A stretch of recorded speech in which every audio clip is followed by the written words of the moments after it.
L'Union La Louvière Centre n'a pas le droit à l'erreur si elle veut poursuivre sa route dans ce tour final.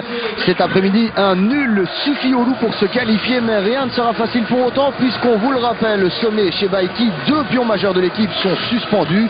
Cela dit, même avec ces 2 absents, les joueurs de Thierry Pister ont les qualités suffisantes pour faire la différence. À eux de le prouver maintenant sur le terrain.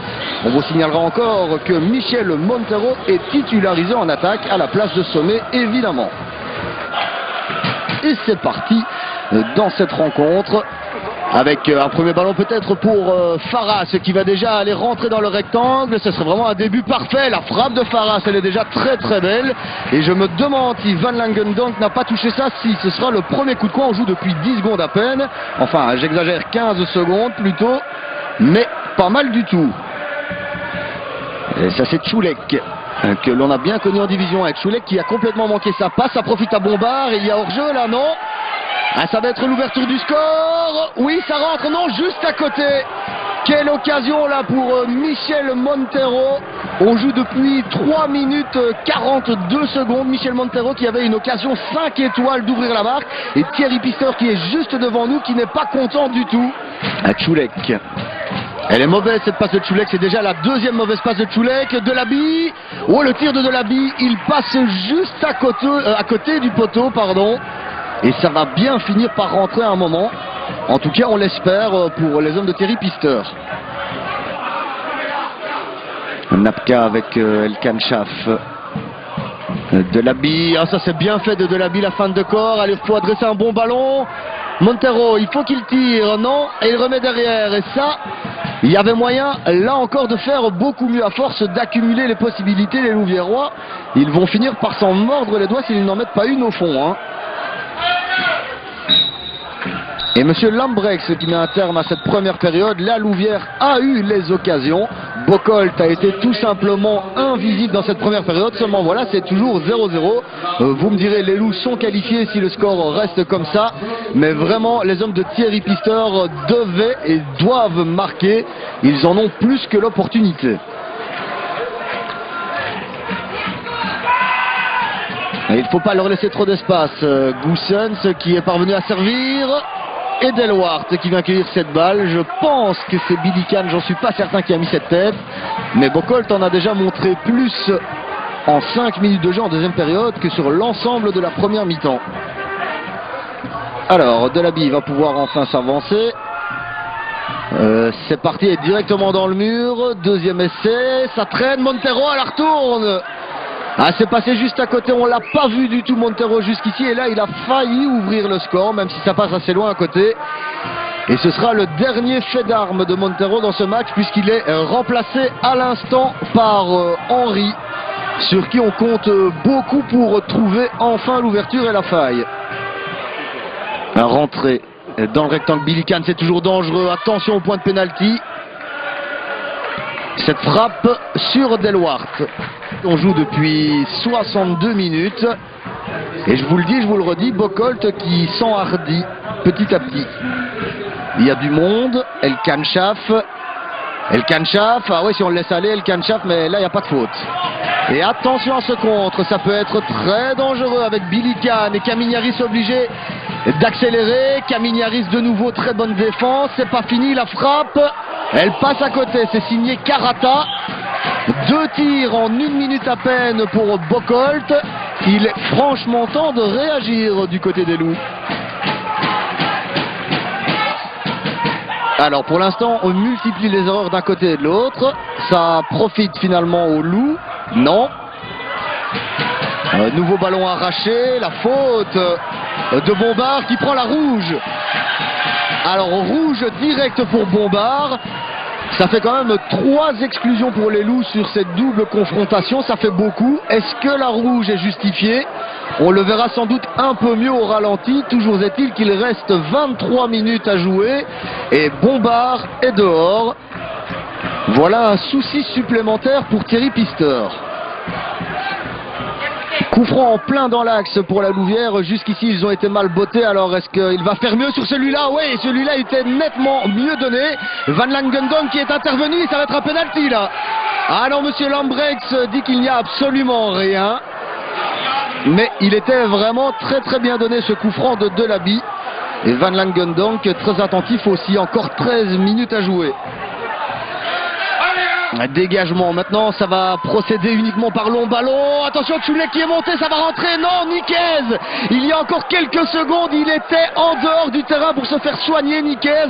Et c'est lui qui sauve la Louvière alors qu'il reste 1 minute 15 secondes à jouer. Ah, tout un symbole là, le capitaine, mais c'est pas fini. Nouveau long dégagement. On attend le coup de sifflet d'une seconde à l'autre. Et Elkian Schaaf qui remise dans les pieds de Deckers.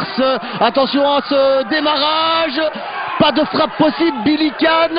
Ça va être tendu vraiment jusqu'au bout. Est-ce que ça rentre? Non, juste à côté. C'est tout simplement incroyable. On joue depuis 3 minutes dans les arrêts de jeu. Et on est passé à 2 cm de l'élimination. Il est vraiment temps que monsieur Lambrecht siffle la fin de ce match. Et Niquez qui a encore la force de sauter pour aller prendre cette balle. Attention, il faut sortir ça. Deloitte qui glisse au plus mauvais moment. Mais c'est incroyable cette fin de match. Et ça y est, c'est fait, enfin. Mais qu'est-ce que ça a été dur, vous l'aurez compris. Très compliqué pour les Loups aujourd'hui qui se sont battus quand même jusqu'au bout. Et sincèrement, sur l'ensemble des 2 matchs, ils méritent amplement cette qualification. Rien ne leur a été épargné avec 3 exclusions sur cette double confrontation. Enfin bon, c'est fait. Place au tour suivant et Thierry Pister qui peut souffler ainsi que tous ses joueurs. Vous voyez le marquoir derrière moi, 0-0 après 90 minutes, plus quelques prolongations qui ont été extrêmement longues pour les supporters, pour les dirigeants et pour toutes les personnes qui étaient dans ce stade ici derrière les Loups. Mais la qualification est au bout, ce sera contre Tirlemont au prochain tour. Mais avant déjà de penser à ce match de jeudi, je vous propose d'aller voir du côté du capitaine louviérois, Kevin Niquez, pour qu'il nous donne ses impressions. On parlera également avec l'entraîneur Thierry Pister et avec le président Murat Takal. Ils nous ont laissé un peu jouer en première mi-temps. On a pris le jeu à notre compte, on n'a pas su marquer malheureusement. Et puis en deuxième mi-temps, avec l'expulsion, on a plus dû défendre, mais je pense qu'on s'est créé beaucoup d'opportunités, d'occasions malgré tout. Donc c'est positif. Là, à la fin, ils ont eu 2 belles occasions, les seules du match. On a eu un peu chaud, mais bon, voilà, la qualification est là. C'est le courage qui a payé, l'esprit d'équipe qu'on a retrouvé depuis 2 matchs, c'est formidable. Donc voilà. Pendant 80 minutes, on n'a jamais eu une occasion devant notre but. Grec n'a rien dû prendre. Et dernières 5-6 minutes, ils ont aussi à 10 à nouveau. Là, c'est normal qu'il y a des espaces qui viennent. Eux jouaient avec 7-8 attaquants. Et ils ont que balancé des ballons en avant. Et je trouve cette équipe m'a pas impressionné du tout. Et physiquement, c'est vrai que vos joueurs doivent être marqués. Ils ont quand même joué pendant près de 45 minutes à 9 contre 11 jeudi. Aujourd'hui, encore une bonne vingtaine de minutes, 25 minutes à 10 contre 11. Ils ont dû aller dans leur réserve. Et là, ça risque d'être un handicap. Deuxième handicap, vous allez être privé de Bombard pour le prochain match. Il y a l'affaire Sommet aussi. Donc tout ça, c'est peut-être beaucoup. Mais il y a Chebaki qui revient, donc ça pose pas trop de problèmes. Avec Ibra, on va voir, on va pas avancer sur les fêtes, on va voir mercredi de ça. Il y a eu une affaire jeudi dernier avec Ibrahim Sommet. Vous êtes convoqué à l'Union belge, qu'est-ce qui se passe?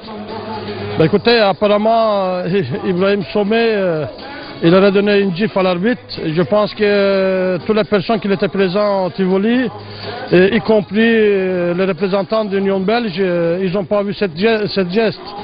Ben, en partant de ce principe-là, on se pose beaucoup de questions. J'ai d'ailleurs moi-même téléphoné au président des arbitres qu'on arrête ces conneries parce qu'on ne peut pas jouer avec l'avenir d'un club comme ça. Tirlemont, ils ont joué toute la saison le fond de classement des 2, donc ça peut jouer dans la tête. Je ne sais pas s'ils sont vraiment bien et vraiment prêts. Je les ai déjà vus jouer parce que j'ai mon cousin qui joue là-bas. Et pour moi, on a les atouts pour battre tout le monde. Donc, j'ai pas peur de ça.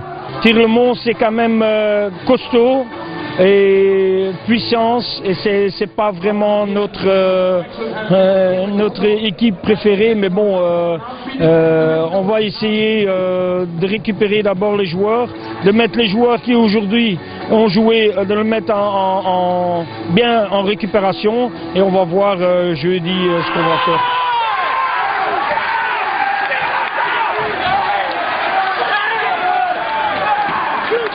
voilà, vous voyez les supporters qui sont vraiment enchantés du résultat. Ils vont bientôt remonter dans l'écart pour repartir vers la Louvière. Ils sont calmes, hein, vous remarquez. Ils se demandent qu'on se taise pour pouvoir faire une présentation facile. Ça ne va pas durer longtemps, donc je vais vous laisser rapidement en vous disant que demain vous pourrez revoir des images de la rencontre d'aujourd'hui en large dans le quart d'heure foot. Il y aura également Chronosport. Un dernier résultat avant de vous laisser concerne le tour final de Provincial de B, et où on a vu la victoire de l'équipe d'Estine face au Reux par 2 buts à 1. Je crois que j'ai tout dit et il est grand temps que j'arrête, que je vous laisse là en compagnie des supporters.